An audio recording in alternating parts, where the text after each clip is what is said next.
Welcome,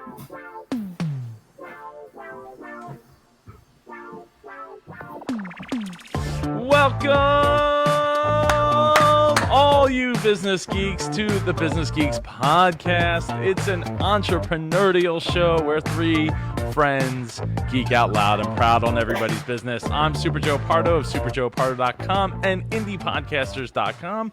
I'm joined by my two wonderful co-hosts, Jennifer Crawford, the co-founder, yes, the co-founder of Sparent.co, and Samantha Riley of SamanthaRiley.global. This week, we are discussing social media and whether it's good for our health or for our business. You know, there's definitely a little bit of mixture in there, especially in some of our businesses. And we have a who's getting our lunch money this week that includes lots of veggies. So, Jen, how are you feeling? How's your vacation there? Obviously, you're not at home look at that. The moment. Yes, I am. I'm in a cabin in the middle of nowhere. So I took a social distance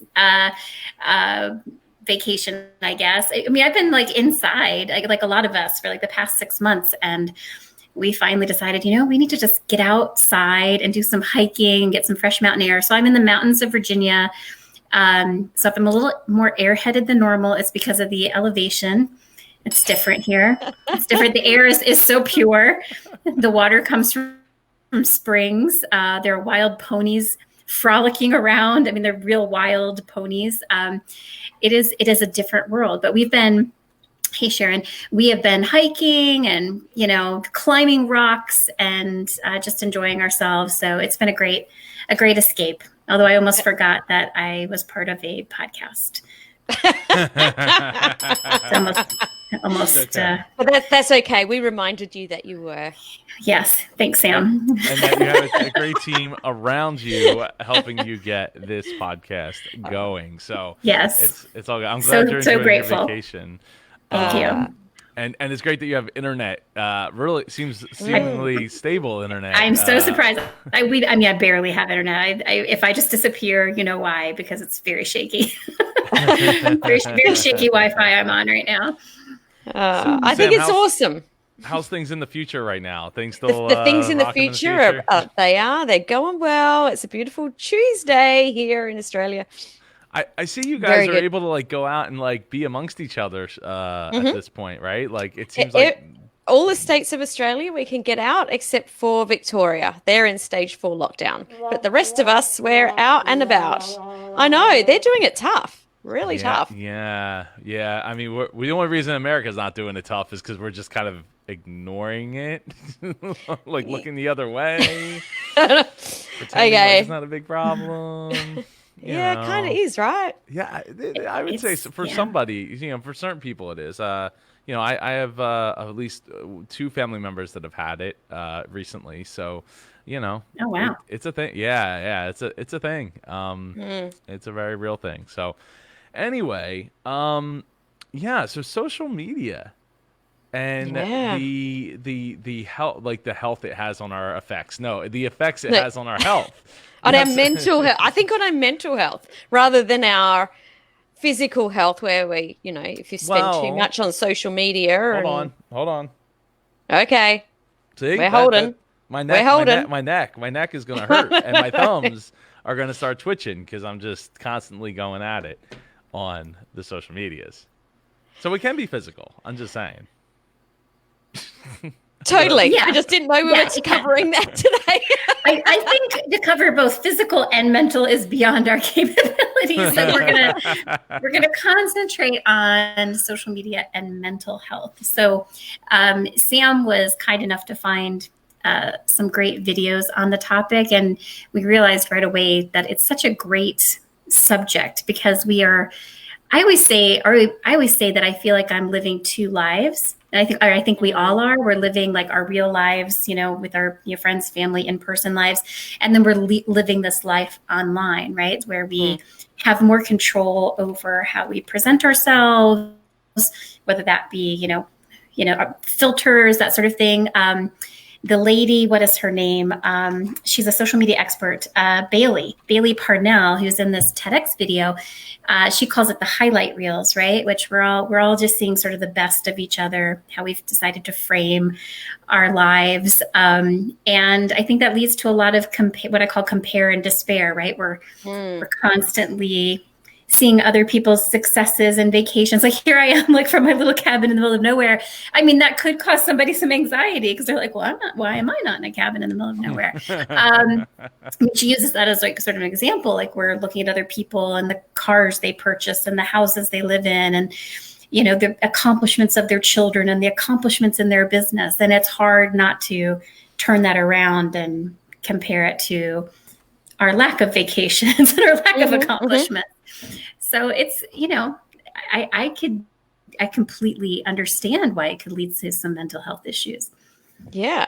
Although she did break it down into 4 different stresses. And I think that each one has its own stresses and anxiety around it. And what I liked about it was her breaking it down so that we can understand it a little bit more, because I think that what we really need to take out of this is that social media isn't the thing that causes the anxiety. It's how we actually interact with it.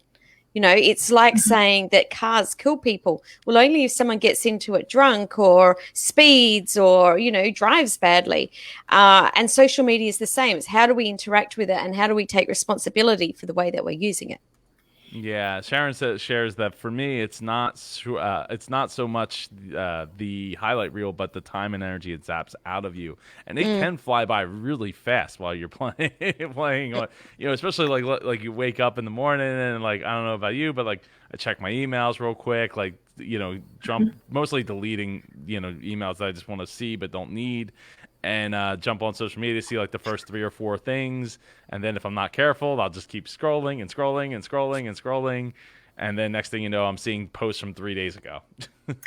I think, wow. I think you and Sharon make a good point, because I was thinking about this before this episode, because I was looking at the research on depression as it's related to social media. And a lot of the studies, there's some really compelling statistics, actually very frightening statistics on the rate of depression and how directly correlating with time on social media. But those studies are all with people younger than us. So Gen Z and millennials, there have been a lot of social media studies relating to mental health, but that got me thinking, how is it affecting people that are a little bit older that maybe didn't grow up, you know, with social media, but certainly are now really, you know, involved online and on various platforms.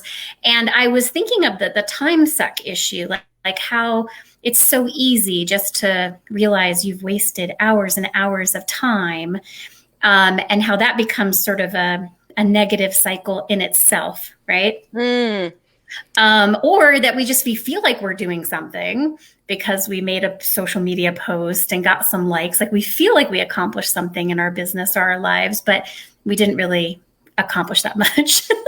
Yeah. So I don't know. I think that it's different, right? Based on how old you are. Yeah, I agree. And I hadn't really thought about that, Jen, because I know that the way I use social media is very different to the way that the teenagers that I know, and I can only talk about the teenagers that I know, and they will pick up their phone and interact with people all night. Yes. So, you know, they stay awake for ridiculous hours. Is the anxiety from the social media, or is it from a lack of sleep? Like, I don't know. I think that they could play hand in hand. That's a good point. That is a very good point. That is a good point. I think that might be above our thoughts. Oh, like. Absolutely. But I was just what Jen was talking about, because I do not go on social media all night. You guys know how early I go to bed. When I messaged you the last night, I'm like a nana. It's like 9 o'clock. Good night. I'm right there with you, Sam. I'm in bed at 9 o'clock as well. One of the standout quotes that I wrote down from Bailey Parnell, the social media expert, is she said, "It is not the dark side of social, it is the dark side of people." And I thought that was a really good point, that I think it's very easy to say, oh, social media is causing depression and it's causing these issues. And but it's really the people, right, that are causing, Mm-hmm. it's the people on social media who are bullying or, being antagonistic or making people feel less than. So, and I don't know, we can't solve this issue, obviously, but I think. Oh, no, totally. Yeah, but I think what Bailey pointed out is that really the first we're not going to be able to go abstinence on social media is not really practical. So it's in our lives. It's here to stay. So she said the first step is to just recognize that there's an issue, that it can affect your mental health. It can affect how you feel about yourself, your business, and it could have some detrimental effects. And you can avoid these detrimental effects. Absolutely. Can we talk about the four areas that she brought up? Because I think that the four areas are all quite different. And I think that if we understand them and understand how they're affecting us, then it's a lot easier to be aware and maybe change up what we're doing. Yeah. So the number one stressor she talked about on social media is the highlight reel, which we've just talked about. Yeah. And the highlight reel, this is a funny one for me because everyone says, talks about it as it's a bad thing. But I think, again, it's how we take it because, like you said, Jen, someone could think, oh, Jen's in a cabin and I feel really bad because it's not me. Or the highlight reel can be, wow, it's really cool that Jen's taken some time out in her business. That, that inspires me to maybe change up something in my business. So I think the highlight reels I like it. I like the highlight reel. Yeah. Well, here's the problem with the. Yeah, well, I do too, because I think it's like putting something positive in the universe. But okay, so I'll probably post on social media when I get back, because I don't like posting on social media when I'm away, like advertising them away. And you'll see mountain views and wild ponies and all this stuff. But what you're not going to see is that our vehicle check engine light went on like right before we were going to leave and we had to rush it into the vehicle. You're not going to see me yelling at Thor because I wanted to turn around halfway through the hike because my feet were killing me and arguing about that in front of other people on the trail. I did finish the hike. I don't know. I might want to see that. Yes. Yeah. Bring out the camera. Tell Thor to bring out the camera. So you absolutely. You don't see the cabin down the way. Like, it's not close to us, but just in the turn that has the Confederate flag. You're not going to see you're not going to see that the cabin is super cute, but it doesn't have air conditioning and it's like 80 degrees here. You're not going to see all that because I'm giving you the highlight reel, right? I'm not going to give you so I think that's the problem, is that it's maybe not it's not the full story. Yeah. It's the very edited version. It's a very edited story. So wait, you don't have air conditioning? I think it's okay as long as you realize that. There's no air conditioning. I mean, I'm high up on. I have a cross breeze, but yeah, you have to kind of open the windows. It's fine. Wow, it's fresh air. It's fresh air. All fresh air. We would have thought. It's all fresh air, but you have to keep the windows open at night, and we are like really isolated. And so I've read way too many crime fiction books that I'm just we should not talk about that. It's not good for your mental health, Jen. Not good for my mental health. Every noise I hear, I'm like, somebody break me into the cabin in the middle of nowhere. But yeah, and I think as long as we realize, we're seeing the highlight reel, we're not seeing, the whole story, because we're all editing and showing the more positive things, which I don't think is bad. Like you said, I think it's good. I love seeing people's vacation photos. I love it. I love it. Totally. I love seeing people on vacation having a good time. I just love it because they're always so happy. And I don't know. I feel like it's a little contagious. I feel like I went on and I think that's where we have to, exactly what we were talking about before, be responsible for the way we think about this, because I know that all three of us are quite authentic, and we don't just share the highlight reel. We share things sometimes that haven't gone quite right, or maybe some different perspectives that aren't always that 100% happy, shiny, positive. But we don't want to be sharing the bad things all the time either, because it's just like, I'm sure you've seen people that are constantly whinging and complaining on Facebook, and it's like, unfollow.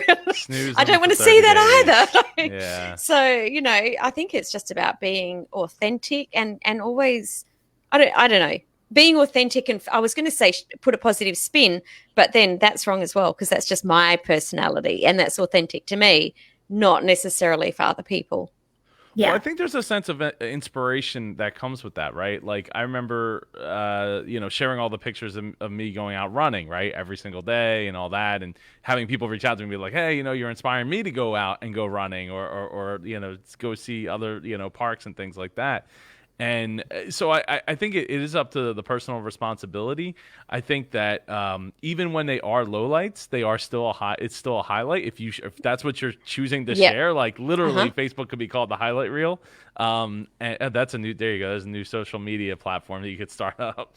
That's free of charge. But it does help inspire other people to go and do the things. And if people are feeling that way, well, then they should probably reach out for some like professional help, right? Like Absolutely. there's plenty of opportunities for that. And if it's really affecting you. But like to me, like the things I share is to inspire other people, whether it's running. Now, with that said, like I've been running for like the last like 15 days straight, and I haven't shared a single picture about it. And funny enough, a friend of mine was like, I forget, there was like a picture and a meme, and he's like, "Is it even running if I don't share the picture? Like, is it even worth doing? Like, what's the point if I'm not going to share, post a picture?" So, but it's up to that, it's up to that person. For me, like I just Absolutely. I haven't had time because I'm not taking my phone anymore. I just take my watch. So there's no. I wish they would put a camera in the Apple Watch, please. So that's the highlight reel. Let's talk about the highlight reel. the second stressor, social currency. I think this is a big one. I know so many people that will post a video or a picture, and if they don't get enough likes or comments, they'll delete it. I'm like, what? Well, I've done that, but not with pictures. I've done that with statements. Things that I know are kind of maybe racy or borderline on on like right on the line. And if in about 15 minutes to 30 minutes, if it doesn't get a single like, comment, or anything, like, yeah, I just pull it down because I know that it didn't resonate with the people that are probably seeing it. So I've done it, maybe I could count on one hand. Now I did a couple of weeks ago, someone I'm friends with actually reached back out to me and said, "Hey, can you post that back up because that was hilarious?" And I was like, "Yeah, no, I'm good. I'm good. It didn't." Yeah. Yeah.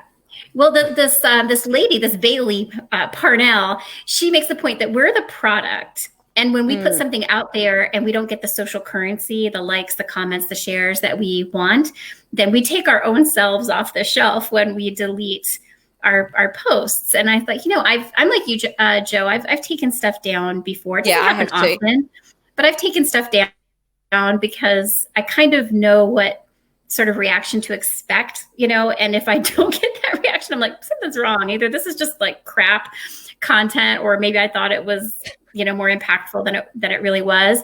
I will say that whatever I post like that's business related, get on my personal, like tends to get a lot less reaction than, pictures of Meatball, my dog. He's like, he wins every time. But yeah, I think it's fine to delete your posts. I mean, to me, it's just editing. Like sometimes you put something out there and you just want to take it back. I think that's fine. But I think you do have to have sort of that, that awareness of you being the product.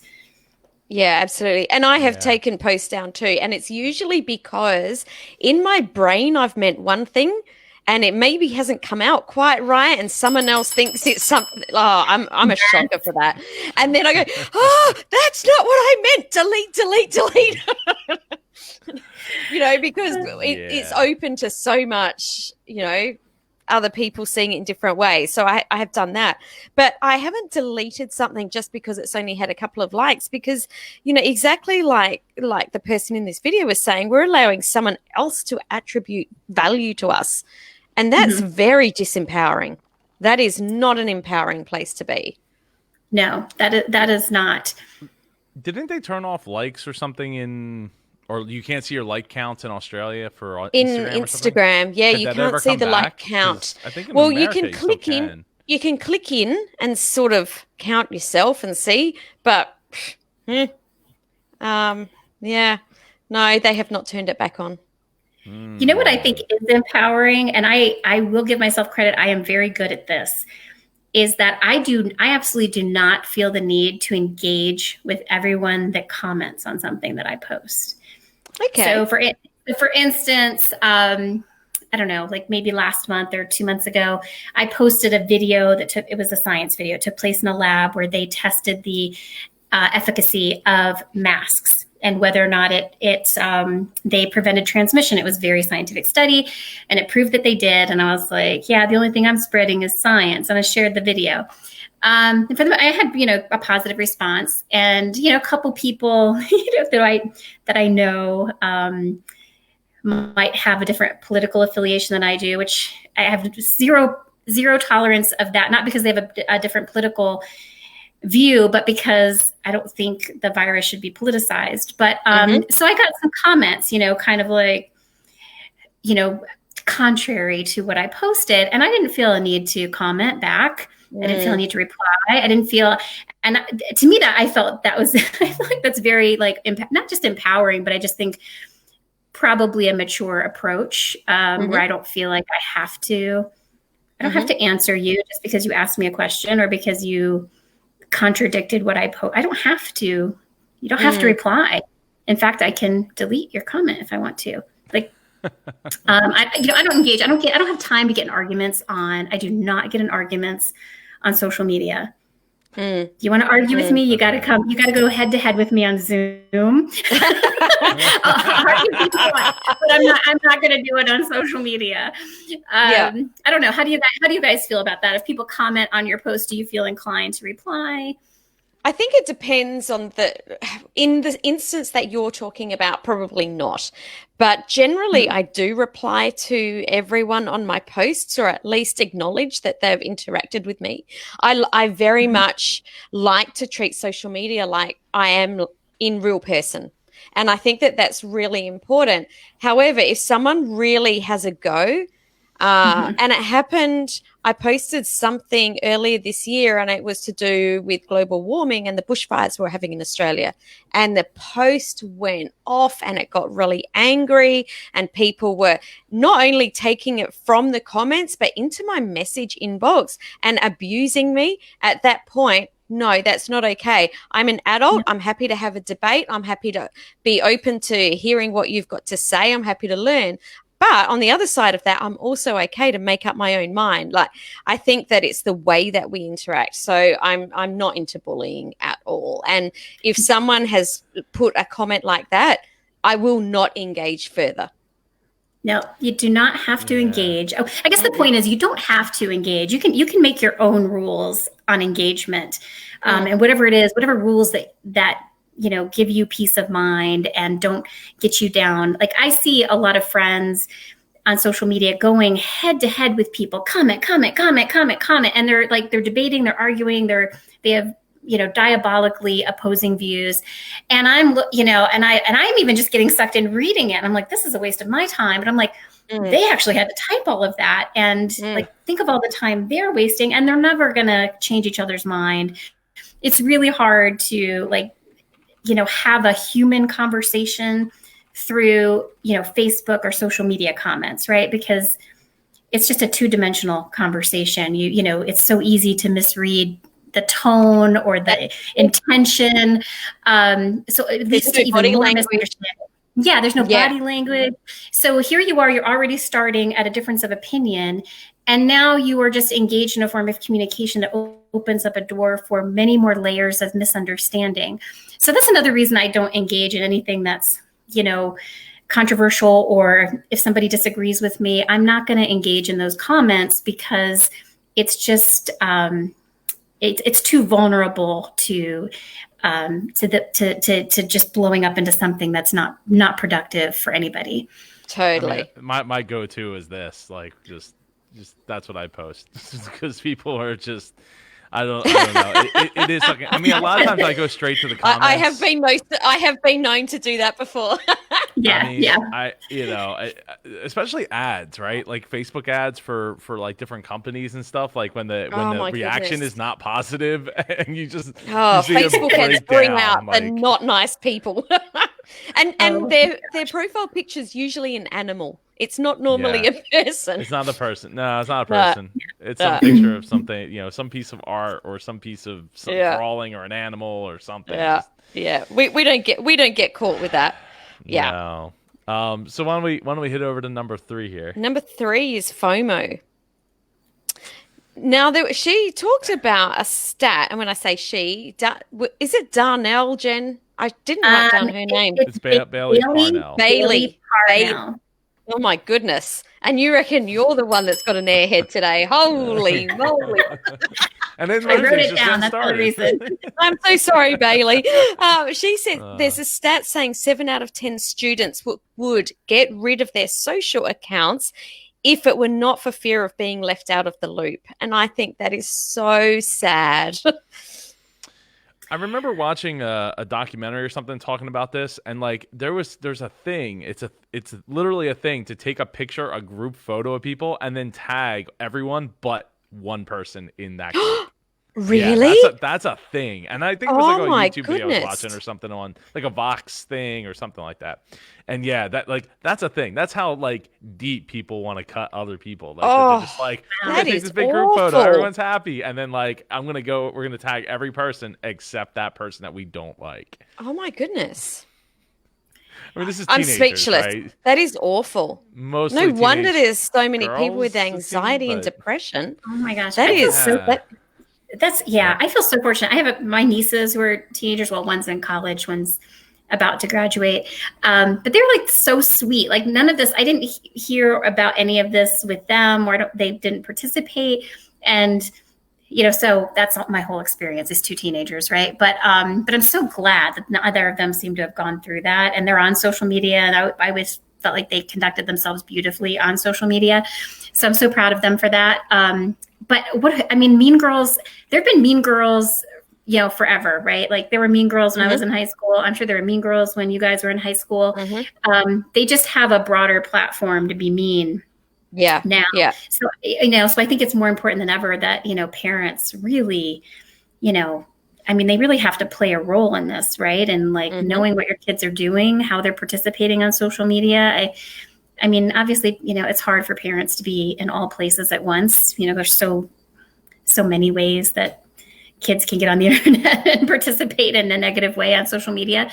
So I don't know the answer, but we've had instances of suicide, and this is not like a serious. There's serious consequences to this.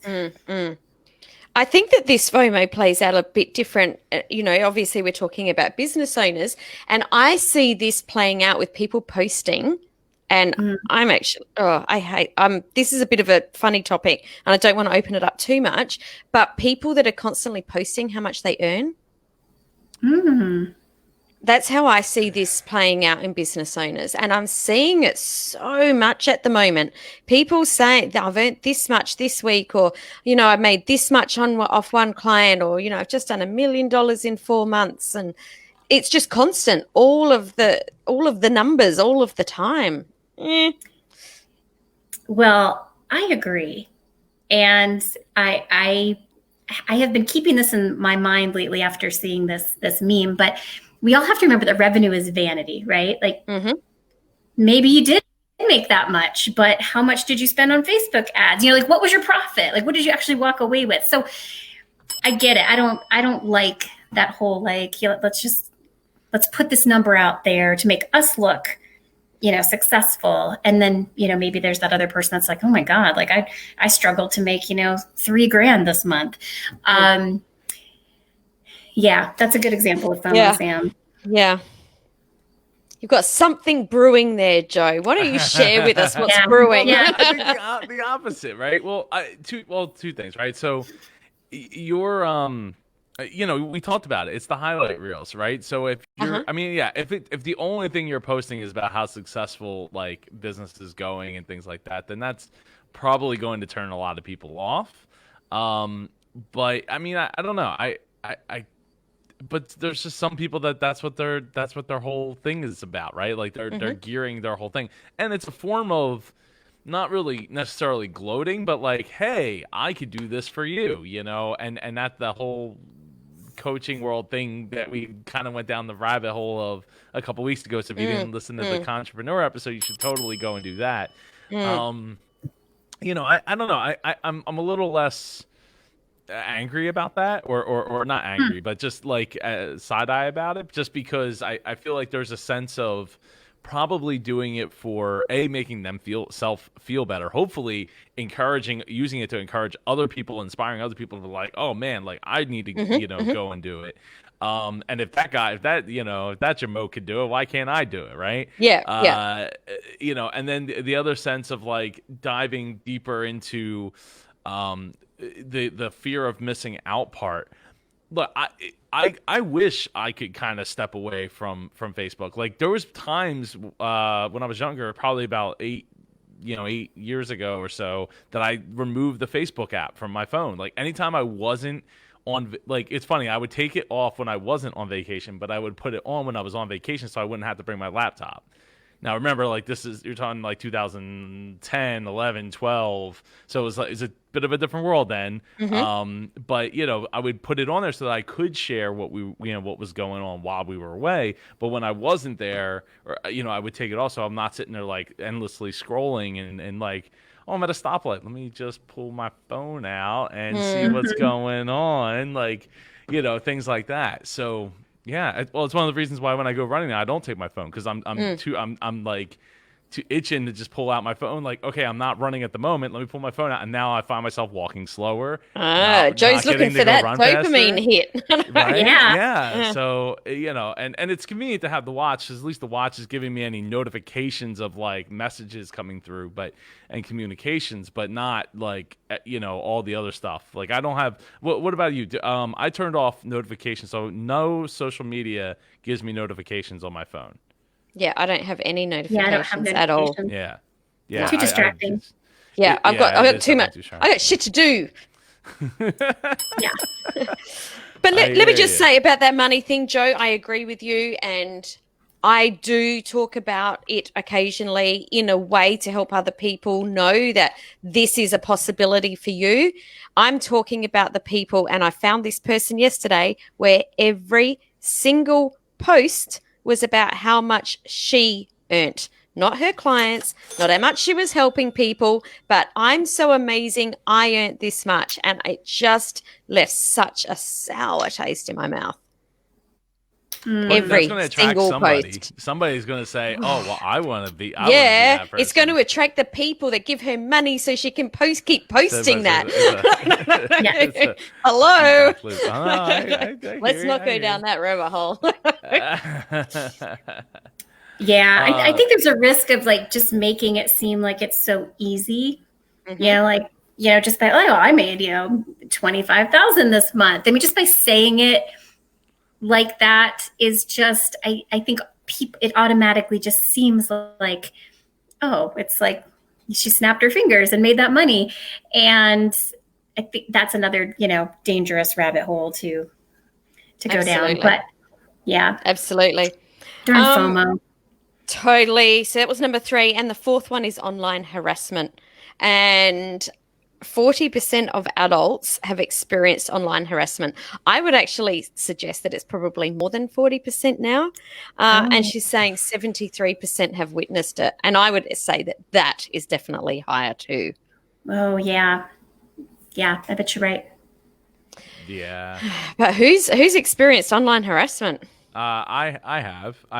So you had too? Oh, no. No. Yeah. Oh, come on. But share your story, Joe. So I gave a talk. It was at a word camp. It was at the United Nations back in 2016, 2017, something like that. Okay. And I gave a talk on podcasting. At the end, there was a lady who had a whole lot of questions related to transcribing podcasts and how they need to be transcribed for people who are deaf. And I tried my best to like, okay, transcribing can be expensive. Transcribing can be very time consuming. And she just kept coming like back. And I'm just like, yeah, okay. All right. Like I don't have all the answers, right? Like to me, I feel like we as I'm not going to go all down that rabbit hole. But anyway, what happened was, what I didn't know what was going on while I was standing up in front of a whole bunch of people, like trying to hold it together, which people afterwards came up to me and said, "You did a great job there. Congratulations, holding your ground there." There was a whole Twitter storm brewing that started that day and went for the next 3 full days. In fact, one of those days I went to visit AWeber.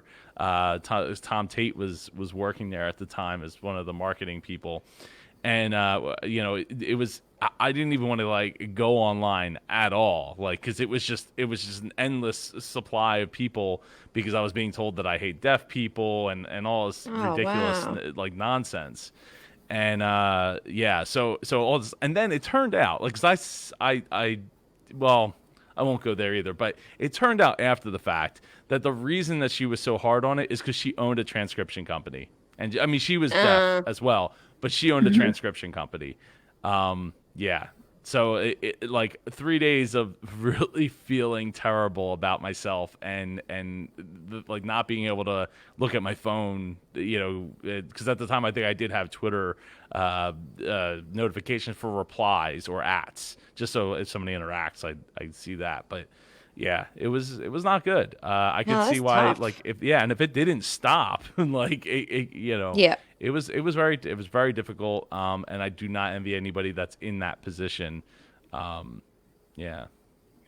that's pretty tough. Yeah, that is tough. So how did you handle it? Did you reply to these tweets, or did you just like? I think I replied to ignore them, let them ride out. Them, but I realized after maybe like my 4th or 5th reply that this wasn't going to go away, and I just ended up deleting all of my replies, because they were just like, every time I said something, they were like, "Well, you don't know what you're talking about," and blah blah blah blah blah, and I'm like, okay, how about I think at one point I said, like, please, like, educate me, send me some documentary or something, and or something, so I can understand better.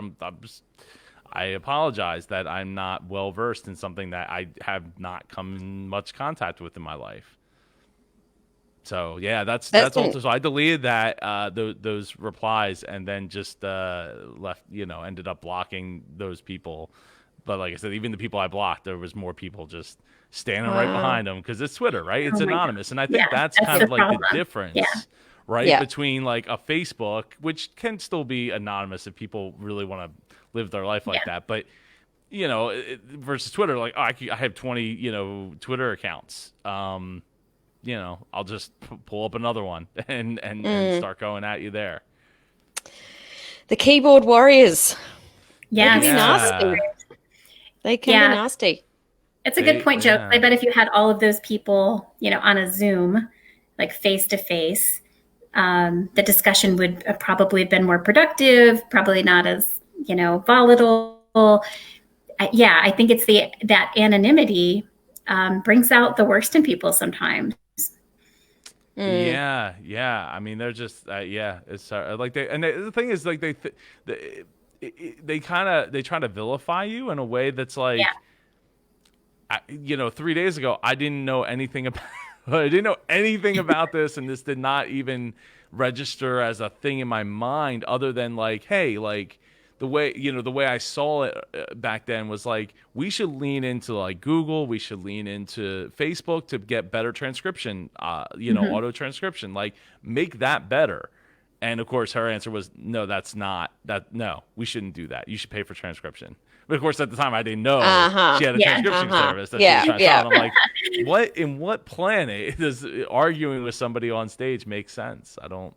Everyone has an angle. Absolutely. Really Absolutely. What about you, Sam? What was you said you had some bad experiences as well? Yeah, I mean, it just nothing as huge as Joe's, but it does happen every now and again where someone just like really comes at you, and I can't think, well, apart from the bushfire post I was talking about just earlier, I can't think of, anything off the top of my head, but it has happened. And it can actually really send you a bit wobbly for a few days. You can really doubt yourself and really pull back. And, I can't think of a post, but I can remember the feeling of just like I just want to go and put the doona over my head and pretend the whole world's not there. It can be not nice at all. Yeah. Yeah. Everyone has an opinion. Absolutely. Everyone has an opinion and a keyboard ready to go. Absolutely. Yeah. And I think that really the reason that we're talking or that Bailey's even talking about these 4 stresses is being aware of them. These things are going to happen, but be aware how they affect us and the way we act rather than, get caught down them, because technology can magnify problems. Social media can magnify these problems. However, and I know we can't even move into this because we've sort of spoken about this topic for a long time, but social media also can really change and magnify the impact that we can make in the world. And it's about being aware how we're interacting with the mediums. And I think that social media is fantastic. It's how I've met you guys. If it wasn't for social media, I wouldn't have met either of you. And so I've met amazing people all over the world because of it. So I choose to use it to meet new people and really magnify the impact that I'm here to make. I love it. I like social media as well. I mean, I've had many more positive experiences through social media, just like you, Sam. I'm glad it's here. It's just such a great way to connect, interact, educate, share passions. Again, I think it's the way you use it, how you choose to engage with it.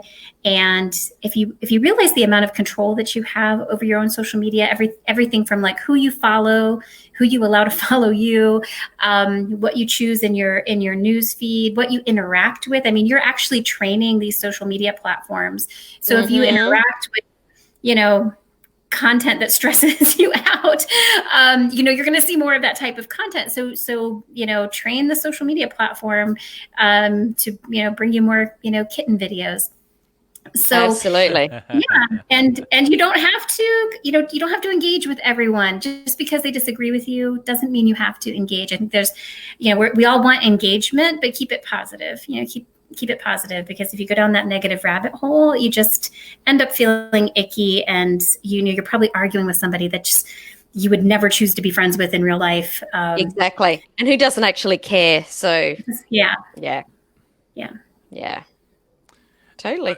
So I think the last thing I would like to bring up is like, how do each of us balance our personal use of social media versus our business side of social media? Because I think that kind of ties this whole thing, up here. And because like I was saying, I would love to get Facebook off of my phone, but then I think of like, there's times where like I'm standing in line for something, or like oh man, I wish I could just like easily. So then I take it off my phone, and then I'm pulling up like Safari to like pull it up in mobile Safari, and it just doesn't look very good. It doesn't load very fast. It's not great. So it's like, oh man, I got to download the app and then like log back in and do the 2-factor, this whole rigmarole. Like, what, like, how I think one of the ways that I've looked at doing it, though, of getting it off, is maybe moving to a different platform that I could like write on Instagram, right? Like post, like, because I mostly want to post pictures and then have it co-post to Facebook and co-post to Twitter. So then they're like, okay, I don't have to have Facebook on my phone. I don't have to have Twitter on my phone. I'm just gonna put it out there, right? Like I'll just put it and I also say like Twitter, man, Twitter is tough. Like I could see why people don't want to be on Twitter at all. Like I wish I could not have a Twitter account at all. Like, because it's terrible. In fact, PewDiePie, who I've mentioned on the show before, has 106 million, YouTube subscribers and all, and has got out of Twitter. He deleted his Twitter and is not going back. He's like, I'm just done with that place, because it's just everybody wants to cancel everything. Everybody has an opinion, and it's just not great. It's very toxic. I think Facebook is because it's more of a closed loop of, mostly your friends. I mean, you could do that on Twitter too, but you kind of, I feel like you're kind of missing the boat a little bit if you do that. So, from a business standpoint, like I I don't know. I just hate having it on my phone, but I don't have much of a choice because it makes life easier than having to go to my laptop or go to my computer or go to my iPad and do things from there. Well, What's your first of take all, on I think that? we all have a choice.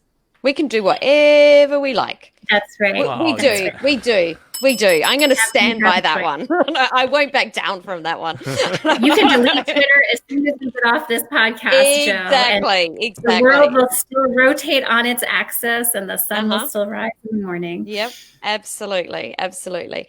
I do have it on my phone because it is easier if I'm on the fly, but I don't open it up every 2 seconds. And the other thing I want to say is if everyone in the world just went onto some sort of platform and posted their stuff and there was no interaction, then what would be the use of social media? I mean, I do get on people when they like don't they don't interact with the comments. I'm not gonna name names, but I know some people that like they'll post something, they'll get tons of comments, tons of likes, then they no interaction back, no comments back. I know no someone like it, anything. and I stopped interacting on their posts because I'm like, Yeah. it's all about you. You're just shouting, you're just making a noise, and I'm not willing to interact with that. That's not how I use social media. So that's Yeah. that I'm Fair. all about that. Yeah. That is fair. Yeah, I don't know about balance. I guess I just don't feel as beholden to the social media. Like I'll go weeks without posting on my personal, because I don't want it to drive my existence. I want to, live life, interact with my friends and family, authentic, like that always takes priority, I think, than posting on social media personally. Business, I do it for business reasons, but I can get help with that. I don't have to be the one, doing every single, post creation and content creation. So I guess that's how I balance it. I just don't feel like I have to be there every single second of every single day. It's not like I don't, check in like multiple times a day, but I don't want to like check out of real life in order to like be on social media. I just don't feel that. Don't feel the that need for it to rule your don't feel the world. need. Yes, I guess that's exactly what I'm saying. But not very well, but yes. No, you were doing just fine. Rambling on. Thank you for summing it up for me very well. Awesome. Yeah. I think it's a big topic. It's a huge topic. Oh, Felix look says at Felix. I separate my Wow. personal from Mr. business Incredible. and pay attention, but it's not my priority to post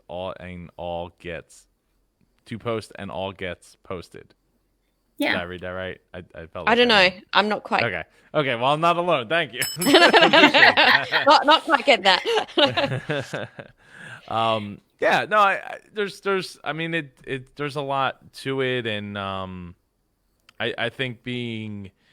Well, Jen, I wanted to ask you this because you used to run Social Media Rescue, right? And how many clients did you run into that like you had to like completely restructure how they were going about posting things? Because, I mean, I know at least one company that was like, oh, we're going to create a Facebook page, and they create a personal profile, and I'm like, oh my gosh, like a lot of it was so much like cleaning it up. Like it was not unusual for a client to come and like they had 4 or 5 like Facebook page, like business profiles. One they started, didn't know what they were doing. Then started another one, couldn't remember the password, start another one. And so just cleaning that mess up. But a lot of them weren't doing anything, so they would come to my agency because nothing was happening and they didn't know, they didn't understand social media and they didn't want to learn. So but they knew it was important. So that was our typical client at the time. So they just didn't want to touch it. Because a lot of these were business owners. I would say the majority of the clients were over 40. And they were just like, you know what, just do it for me. I know it's important, but I don't want to spend my day posting on social media. I have no idea what to say anyway. That was like a conversation all the time. So I don't think you have that problem, Joe. I think you Oh no. I'm here. Oh. I'm here. Oh, there we go. Were you froze. I frozen, don't Joe? know. I didn't I think I experience that. was, because both of you Okay. dropped out at once. So either you both dropped out or I dropped out. You froze. I was like, froze. oh. You froze. So anyway, any last thoughts that anybody wants to share before we move to who's getting Jen's lunch money this week? No, I think I've made my point. I think that social media is definitely about impact. Use it in a good way, understand how it changes your perception, because it can really alter your reality, but be aware of it. Yeah. Just be nice out there, people. Be nice. Yeah. Good. Right? Just that. Well, keep in mind you're talking to other people, right? It's Yeah. like you're not talking to the glass and metal sitting in front of you. You're talking to a person. So like pretend like you aren't standing, 2,000 miles away from them. Mm-hmm. Also, pet peeve time. I don't care how many people you unfriended. People are like, I unfriended 100 people today. I didn't believe in my political views. Nobody cares how many people you unfriended. And you don't need to tell us either that we're lucky because we got saved. Don't really care. You're getting this that's my grind my gears. Yeah. That's my grind my gears. Exactly. That's when I'm normally like, oh, I'll just unfriend you now, make it easier for everyone. I'm always like, I barely know you. Why did you keep me? Like Exactly. Oh my goodness. Well, maybe because they're watching you, right? They see what you post and they're like, I love Meatball. I'm gonna keep, I want to keep Meatball in my life. I don't know. Like, do they really go through and like look at every single person and like, I mean, who has time for that? If they made a post about it, I mean, I know I've gone through and gotten rid of anybody who their profile is shut down. Like they shut their profile down. Yeah, I do that. So like they just become like a blank face, right? Because you want to clean up. And I've made 80, 120, unfriends because of that. Yep. I don't even know who they were because their profile is deactivated. Yeah. So I know. Yeah. I know a lot of people will delete people that who are voting for the opposite person that they're voting for, and they'll delete them. But I like to know what the other side is thinking, so I keep them on.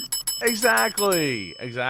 I will snooze those people after a while, though, depending on what kind of sometimes it's crazy, how far off the deep end they're going. And then if I'm seeing their stuff all the time, like every couple of posts is like another thing that they post, and I'm just like, all right, like that's enough. Yeah, you have to look after your mental health. Yes. Yeah. Absolutely. Yes. Our responsibility. Totally. It is. And it's Jen's responsibility to tell us who she's giving her lunch money to this week. Okay. Well, I knew I had to come up with something. So I was looking at like where I was, spending my lunch money. And I realized that Thor and I just enlisted this service called Hungry Harvest, and it's like a CSA. You get fruits and vegetables delivered to your home weekly, and these are supposedly the like kind of imperfect fruits and vegetables that would normally just go to waste because they don't meet like some the standards set by commercial grocery stores, but it's all perfectly good. And actually I haven't been able to find anything that was like doesn't look like I would expect it to look. Everything looks great. It's all organic, and the reason I love it is because it ensures that I'm eating my fruits and vegetables, because I'm not the greatest about doing that or keeping it stocked. And anyway, it was just as a means to eat healthier and to challenge myself to try different vegetables and to really sort of increase the variety of whole foods that I'm eating. And it's really helped because you have to eat it because you paid for it. You don't want it to go to waste. So there's, we've been cooking more and trying more recipes, and I'm definitely eating more fruits and vegetables than I was. So it's been completely worth the, fairly modest investment to have it delivered to the door. And so convenient. It comes every Friday, and it's been great. I love it so much. There are several of these, services like Hungry Harvest. I just happened to use Hungry Harvest, had good reviews, and I liked sort of what they had to offer. So I love far, this, so Jen. good. Yeah. I love this. I it love this too. because fruit and vegetables have been supermarkets and grocery stores have dictated what a fruit and vegetable looks like, and it's not the Yes. case. Like they're a natural thing. They change in nature. They change Yes. size and we've been led to believe that there's something wrong with them, where in actual fact there's nothing wrong with them at all. And Nothing wrong. so I think like the biggest landfill is food waste. I'm pretty sure. So this Wow, this is that's so good. depressing. I know, right? So we're saving all these little fruit and vegetables that's been cared for by the farmers. I love it. Yeah, and eating healthier. So anyway, I love it. And you all know I hate going into stores. I hated going into stores before the pandemic, and now it's even, more of an issue. So anything that I can get delivered, to the house it's just something that, I talk a lot about delegating because I have a virtual assistant agency, but I believe in delegation in every aspect of your life. Yep. Delegate as much as you can afford to delegate. So this is something that I'm delegating, right? I'm delegating this this shopping for fruits and vegetables. It's just, I don't have to worry about it. It just now comes to my door. I don't have to worry about, going to a grocery store or ordering from Amazon or Whole Foods and, making sure, I'm just settling for whatever they have in stock or what's on sale. So it's saving me time. And, I want to eat healthier. I want to be a healthier person. So it's doing double duty as far as I'm concerned. I love it. And I don't think it's any more expensive. From what I can tell. Yeah. It took my lunch money. That's awesome. Yeah. Yeah. No, that's great. Thank you. That is awesome. So you get to customize what you're going to get? You can. I haven't done much customizing, but I think you can go in and you can you see what's coming and you can take something out and ask for more of I don't want grapes, but give me more apples. You can do that sort of thing. That's pretty awesome. Yeah. Nice. Yeah. Awesome. Well, this has been a great episode of the Business Geeks podcast. It's way longer than our past couple of episodes at 56 minutes, but that's okay. It's as long as it needs to be, and that is the important part, right? Baked to perfection. If you've enjoyed this episode of the Business Geeks podcast, please feel free to share it with the Business Geek in your life. Send us your questions and suggestions to questions@businessgeekspodcast.com. Catch us next Monday, 5 p.m. Eastern Daylight Time, and Tuesday, 7 a.m. Australian Eastern Time. Everybody, have a great week and take